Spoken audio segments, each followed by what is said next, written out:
I'm Dr. Brent Reynolds. I'm a chiropractor and acupuncturist. I have a specialty in neurology, and I help people with neurological conditions, and along with back and neck pain. I'm the owner of Reynolds Chiropractic and Acupuncture in Setauket. Today I want to talk about something called cervicogenic unsteadiness or dizziness. What that means is that sometimes people can have dizziness or be unbalanced, unsteady on their feet due to their neck. What happens is the neck typically the symptoms involve having a restricted range of motion of the neck, unsteadiness on the feet. They may have some dizziness, although they may describe the unbalance as dizziness, whereas real dizziness sometimes is lightheadedness, could be lightheadedness, or it could be spinning, where you roll over in bed and the room spins. It's very important during the exam that I try to find out the cause of these symptoms. If it's those last two I mentioned, if it's spinning or lightheaded, that could be something completely different. Typically with cervicogenic dizziness or unsteadiness, I call it, or vertigo, you might even hear it called vertigo, the person doesn't really have spinning, they just feel unsteady, unbalanced.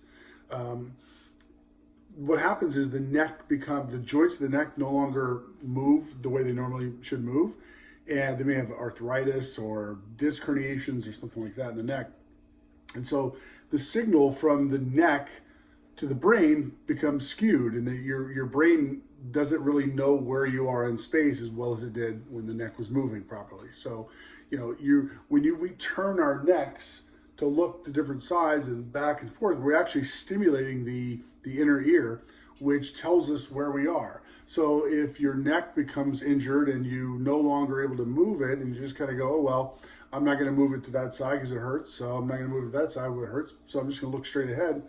Over time, your brain actually loses the natural input it needs to turn from side to side, and that can affect the overall functioning of the brain. It can affect blood flow, blood pressure, and things like that. So I see this quite a bit where we have to correct poor neck mechanics, and it can be very successful. Of course, the person oftentimes needs to get checked out. I do a full examination. Sometimes MRIs are warranted. Sometimes we have to kind of rule out the worst case scenario. But a lot of times people come to me, they've already been to other places, and they've had the MRIs, they've had the brain MRIs, the neck MRIs. They've ruled out tumors and things like that. It's just a matter of poor function in the neck. It's very common. I see it several times a month. Patients come in with these types of things, and a lot of times it can be cleared up with restoring proper function to the neck. So the proper term is cervicogenic vertigo. Okay, so that's something I may be able to help with. All right, take care.